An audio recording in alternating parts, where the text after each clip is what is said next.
అద్భుత జీవితం కార్యక్రమాన్ని చూచుటకు ప్రభువైన యేసుక్రీస్తు నామములో మీకందరికీ స్వాగతం. మీరు మా కార్యక్రమములను ప్రతి శనివారం ఉదయం 7 గంటల నుండి 7:30 గంటల వరకు తప్పక వీక్షించండి. ప్రతిసారి దైవజనులు ఆఖరిలో చేసే ప్రార్థనలో ఏకీభవించి అద్భుతములు పొందండి.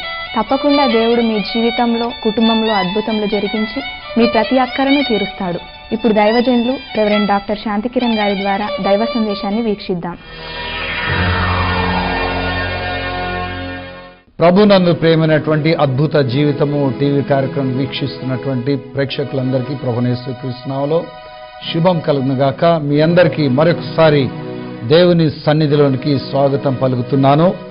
ఈ దినమున మనము గత వారము ఎడతెగక ప్రార్థించుట అనేటటువంటి విషయమును ధ్యానించుకున్నాము. దాని యొక్క కంటిన్యూషనే ఈ సమయంలో మనం ధ్యానించుకుందాము. ఈ విషయమై మన ప్రభువైన యేసుక్రీస్తు ఇంకొక ఉపమానము లూకా సువార్త 11వ అధ్యాయంలో 5వ వచనం నుండి 8వ వచనం వరకు ఆయన ఈ విధంగా ఈ ఉపమానమును సెలవిచ్చిన్నాడు. మరియు ఆయన వారితో ఇట్లనెను, మీలో ఎవనికైనను ఒక స్నేహితుడుండగా అతడు అర్ధరాత్రి వేళ ఆ స్నేహితుని యొద్దకు వెళ్ళి, స్నేహితుడా, నాకు 3 రొట్టెలు బదులిమ్ము, నా స్నేహితుడు ప్రయాణం చేయుచు మార్గములో నా యొద్దకు వచ్చి ఉన్నాడు, అతనికి పెట్టుటకు నా యొద్ద ఏమీ లేదని అతనితో చెప్పిన ఎడల అతడు లోపలనే ఉండి, నన్ను తొందర పెట్టవద్దు, తలుపు వేసి ఉన్నది, నా చిన్నపిల్లలు నాతో కూడా పండుకొని ఉన్నారు, నేను లేచి ఇయ్యలేనని చెప్పునా, అతడు తన స్నేహితుడైనందున లేచి ఇయ్యకపోయినను అతడు సిగ్గుమాలి మాటి మాటికి అడుగుట వలనైనను లేచి అతనికి కావలసినవన్నీ ఇచ్చును అని మీతో చెప్పుచున్నాను. హల్లెలూయా. చిన్న ప్రార్థన చేసుకుందాం.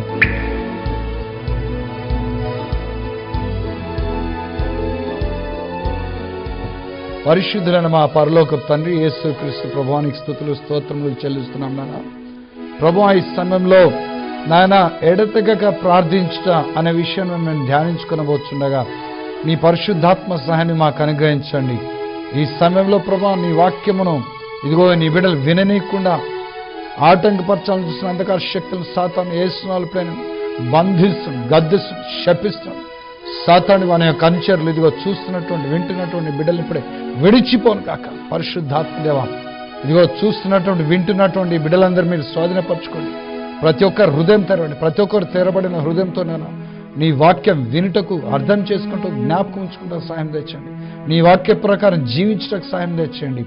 వాక్యం వింటుండగానే ప్రతి ఒక్కరిలో నీ పరిశుద్ధాత్మను కుమ్మరించండి, నింపండి. నాన్న ఈ నిబిడలు పరిశుద్ధాత్మ పూర్లే లోకంలో జీవించుగాక, సంచరించుగాక, వీరి ద్వారా నీ రాజ్యం విస్తరించును గాక ప్రభా.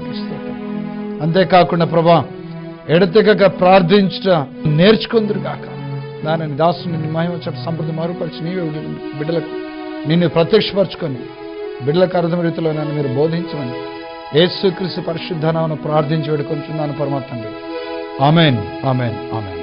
మన ప్రభువైన యేసుక్రీస్తు ఈ యొక్క ఉపమానంలో ఈ విధంగా సెలవిస్తున్నాడు.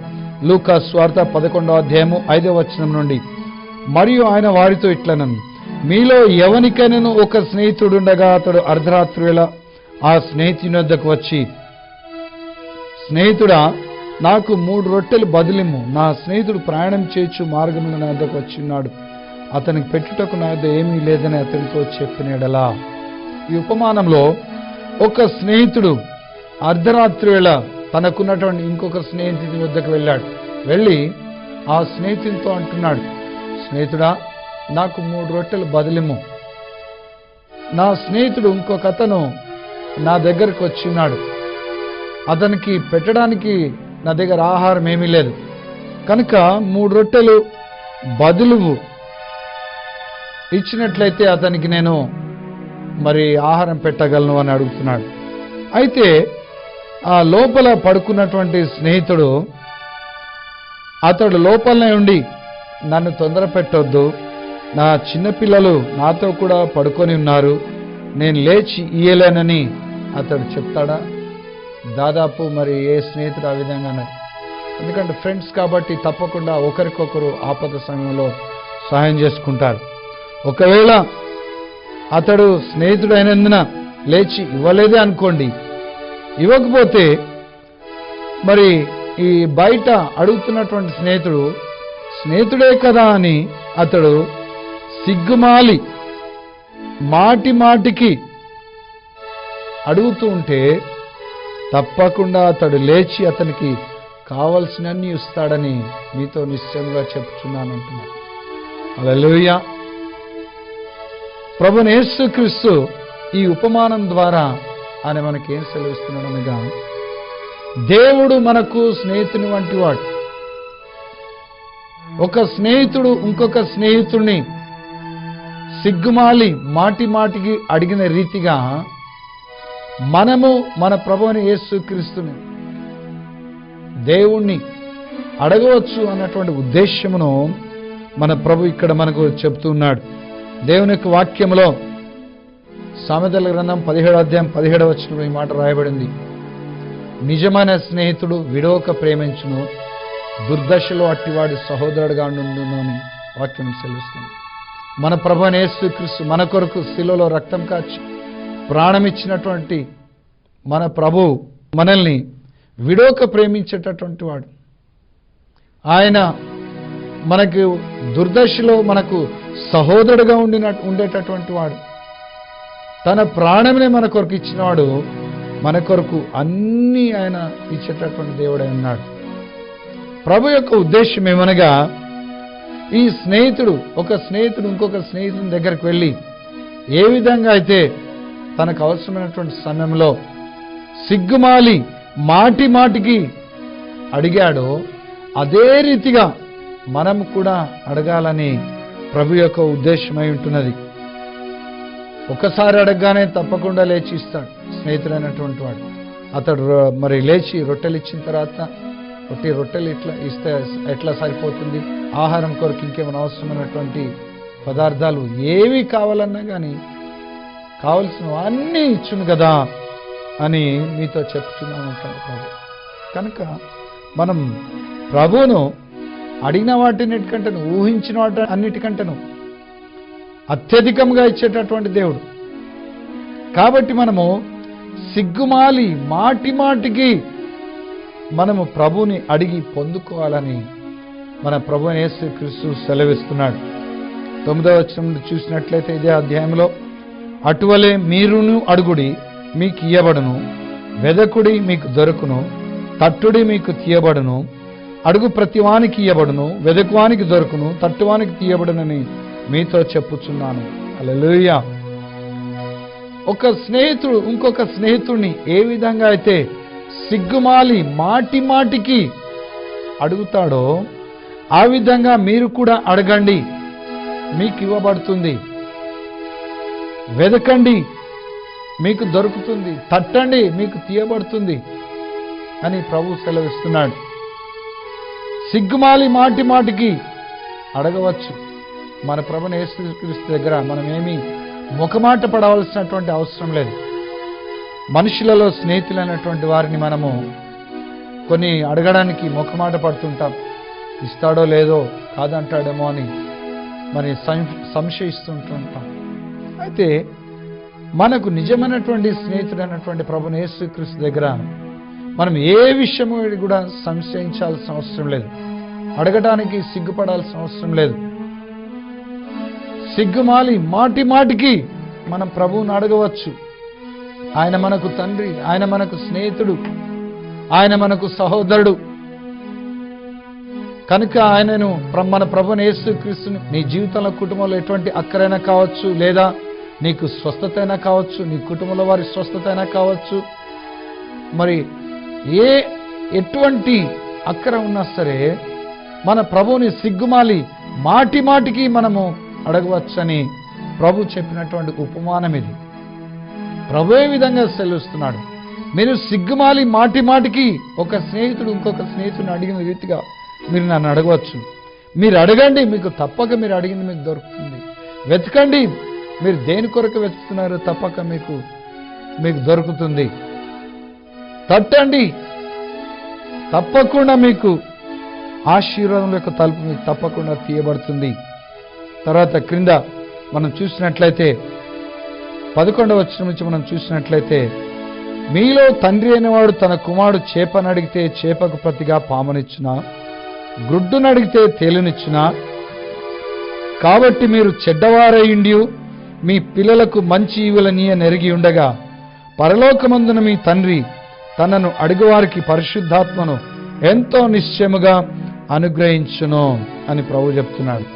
చూడండి, ఎటువంటి త్రాగుబోతున్నటువంటి తండ్రి అయినా సరే తన పిల్లలకు మంచి ఈవులు ఎట్లా అయ్యాలో వారికి తెలుసు. అటువంటప్పుడు మీ పరలోకపు తండ్రి తనను అడుగువారికి ఎంతో నిశ్చయంగా పరిశుద్ధాత్మను అనుగ్రహించునని చెప్తున్నాను.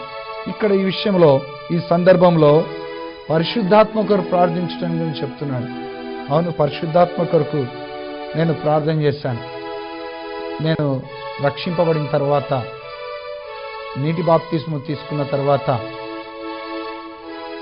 నేను పరిశుద్ధాత్మ కొరకు ప్రార్థించడం ప్రారంభించాను. 1 సంవత్సరం ప్రార్థన చేశాను. గుర్తొచ్చినప్పుడల్లా పరిశుద్ధాత్మతో నింపు ప్రభావాన్ని నేను ప్రార్థన చేసేవాడిని. 1 సంవత్సరం పొంది పరిశుద్ధాత్మతో దేవుడు నింపలేదు. అది ఇక లాభం లేదు. మరి పరిశుద్ధాత్మ లేకుండా నేను పరిచయం చేయలేను, పరిచయకు సమర్పించుకున్నప్పుడు ఒక కొత్త ఇల్లు కిరాయికి తీసుకొని దాంట్లో 40 రోజులు ఉపవాసం నుండి ప్రార్థించడం ప్రారంభించాను. పరిశుద్ధాత్మ కొరకు ప్రార్థించడం ప్రారంభించాను. కేవలం పరిశుద్ధాత్మ కొరకే 40 రోజులు ఉపవాసం నుండి ప్రార్థన చేయాలని నిశ్చయించుకుని ప్రార్థించడం ప్రారంభించాను. 1 దినం అయిపోయింది, 2 దినాలు అయిపోయింది, 3 దినాలు అయిపోయింది, 4 దినాలు అయిపోయింది. పరిశుద్ధాత్మతో దేవుడు నింపలేదు. ఆయన ఇంకా సిగ్గుమాలి మాటికి అడుగుతున్నాను, పరిశుద్ధాత్మతో నింపు ప్రభువాన్ని. 6 దినాలు అయిపోయినాయి, 7వ దినం కావస్తుంది. ఒంట్లో ఉన్న శక్తి అంతా అయిపోయింది, నీరసించిపోయాను.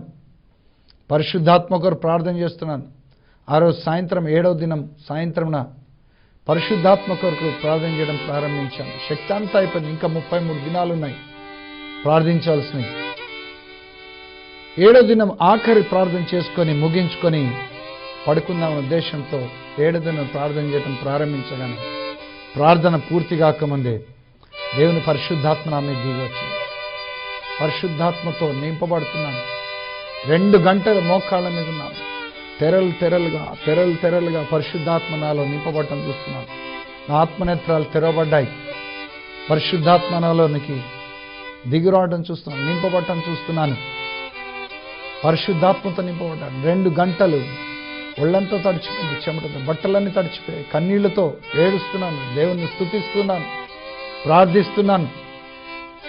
ఆ విధంగా దేవుడు సిగ్గుమాలి మాటికి అడగడం మూలాన దేవుడు పరిశుద్ధాత్మతో నింపాడు. ఇంకొక సువార్తలో మనం చూసుకున్నట్లయితే మత్తయి సువార్త 7వ అధ్యాయము 7వ వచనం నుండి 11వ వచనం వరకు ఇదే సందర్భము మనం చూసుకున్నట్లయితే మత్తయి సువార్త 7వ అధ్యాయం 7 నుంచి 11వ వచనం వరకు, అడుగుడి మీకు ఇయ్యబడును, వెదకుడి మీకు దొరుకును, తట్టుడి మీకు తీయబడును, అడుగు ప్రతివాడును పొందును, వెదకువానికి దొరుకును, తట్టువానికి తీయబడును. మీలో ఏ మనుష్యుడైనా తన కుమారుడు తన్ను రొట్టెనడిగినడల వానికి రాతినిచ్చునా, చేపనడిగినడల పామునిచ్చునా? మీరు చెడ్డవారి ఉండి మీ పిల్లలకు మంచి ఈవులని ఎరిగి ఉండగా, పరలోకమందున మీ తండ్రి తనను అడుగువారికి అంతకంటే ఎంతో నిశ్చయంగా మంచి ఈవులనిచ్చును అని చెప్తున్నాడు. ఇక్కడ మంచి ఈవుల గురించి చెప్తున్నాడు. ఇంతకుముందు సందర్భంలో పరిశుద్ధాత్మ కొరకు ప్రార్థించమని ఆ ఉపమానం చెప్పాడు. ఇక్కడ మంచి ఈవుల కొరకు కూడా మనల్ని ప్రార్థించమని ప్రభు చెప్తున్నాడు. మీలో ఎవరైనా మరి మీ కుమారుడు చేపనడితే పామునిస్తారా, రొట్టెనడితే రాతినిస్తారా? మీరు చెడ్డవారి ఉండి కూడా మీ పిల్లలకు మంచి ఈవులను ఎరిగి ఉన్నారే. అటువంటప్పుడు మీ